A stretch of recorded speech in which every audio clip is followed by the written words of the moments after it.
રાજકોટની વાત કરીએ તો ત્યાં પણ કમોસમી વરસાદનો કહેર સામે આવ્યો છે। અચાનક પડેલ વરસાદને કારણે નવા માર્કેટિંગ યાર્ડમાં મગફળી, રાયડો, જીરું અને કઠોળ સહિતના પાક પલળી ગયા। બેઢી માર્કેટમાં યાર્ડમાં વરસાદી પાણી ભરાતા મગફળી તળાઈ ગઈ અને રાયડો પણ પલળી જતા ખેડૂતોને ભારે નુકસાન વેઠવાનો વારો આવ્યો।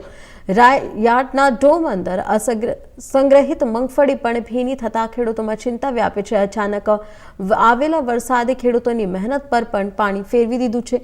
માહિતી મુજબ 30 થી 40 ગુણી મગફળી તળાઈ જતા હતી ઘટના સામે આવી, જેના કારણે મોટું નુકસાન થયું છે। કમોસમી વરસાદને કારણે માર્કેટિંગ યાર્ડમાં અફરાતફરીનો માહોલ પણ સર્જાયો। રાજકોટ એપીએમસીમાં પાકના ઢગલા વરસાદી પાણીમાં પલળી ગયા હોવાનું સામે આવ્યું। યાર્ડ તંત્ર દ્વારા નવા પ્લેટફોર્મ અને ડોમ માટે ટેન્ડર પ્રક્રિયા શરૂ કરવામાં આવી છે। ગઈકાલે કમોસમી વરસાદની આગાહીને ધ્યાનમાં રાખી અને અમે પ્રી પ્લાનિંગ પગલાં લીધેલા। એમાં ઓપનમાં ગ્રાઉન્ડમાં ઉતરતી જણસીઓની આવક છેલ્લા 4 દિવસથી સદંતર બંધ હતી। અમારી પાસે જેટલા શેડની વ્યવસ્થા છે એ વ્યવસ્થામાં જેટલો જણસીઓ ઉતારતા એ બધી જણસીઓ અમે બધા શેડમાં ઉતારેલી। હરરાજી કાલે પણ ચાલુ હતી, આજે પણ થઈ છે।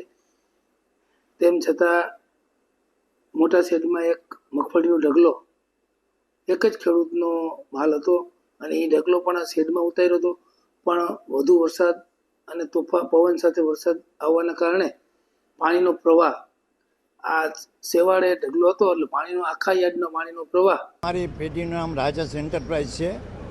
અમારે જ્યાં સુરેન્દ્રનગરના ખેડૂતો માલ વેચવા આવ્યા હતા, 20 દાગીનાનો વકલ હતો, એમાં ઓચિંતાનો પવન આવતા માલ પડી ગયો। ભાવ ખેડૂતે માલ 800 રૂપિયાનો માગેલ હતો એટલે વેચેલ નથી, ખેડૂતને 1000 રૂપિયામાં વેચવાનો હતો એટલે માલ પડતર રાખ્યો હતો। પછી બપોર પછી કે ભરીવાનો હતો, ત્યાં વરસાદ ઝાપટા આડેધડ આવતા ખેડૂત નુકસાન થયું છે। અને યાર્ડવાળા તો બહારના માલના રોજ જાહેરાત કરતા હતા કે માલ બહાર રાખવો નહીં, પણ ઓચિંતા માલ અંદર પડતા છતાં એ માલમાં પાણી અડી જતા।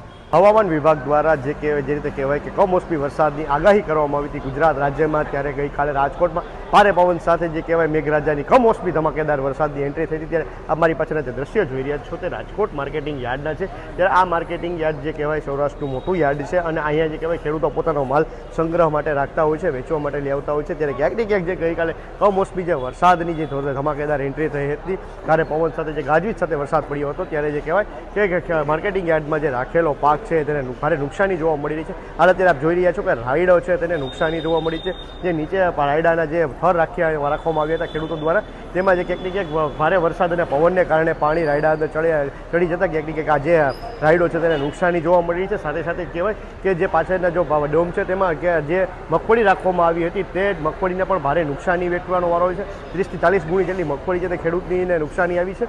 સાથે જે કહેવાય કે ધાણા અને જે કહેવાય કઠોળ સહિતની જે વધુ સામગ્રીઓ હોય છે તેને પણ ક્યાંક ને ક્યાંક આજે નુકસાની વેઠવાનો વારો આવ્યો છે। ત્યારે હાલ અત્યારે જોઈ રહ્યા છો કે માર્કેટિંગ યાર્ડનું જે પ્લેસમેન્ટ છે ત્યાં અત્યારે જે ખેડૂતો દ્વારા તેનો પાક રાખવામાં આવ્યો હતો, તેનો ફાલ રાખવામાં આવ્યો હતો, તે આ ફાલ અત્યારે હાલ જે કોઈ કે ભારે નુકસાની વેઠવાનો વારો આવ્યો છે। મહત્વની બાબત છે કે ગઈકાલે જે હવામાન વિભાગ દ્વારા જે કમોસમી વરસાદની આગાહી કરવામાં આવી હતી, ત્યારે કમોસમી વરસાદની આગાહીને પગલે અત્યારે ગઈકાલે રાજકોટમાં ધોધમાર વરસાદ પડ્યો હતો, તેથી ખેડૂતોના પાકને ભારે નુકસાન થયું હતું। જગતના તાતને કહેવાય નુકસાની વેઠવાનો વારો આવ્યો છે। ત્યારે જોવું રહ્યું કે જે સમગ્ર બાબતે અત્યારે કહેવાય ખેડૂતો માંગ કરી રહ્યા છે કે જે અમારે નુકસાની વેઠવાનો વારો છે તે બાબતે માર્કેટિંગ યાર્ડ છે અથવા સરકાર છે તે જે અમુક ટકા ભરપાઈ કરે। ત્યારે હવે જોવું રહ્યું કે સરકાર છે આ ખેડૂતોની વહારે આવી છે, ભરપાઈ કરે છે કે નહીં।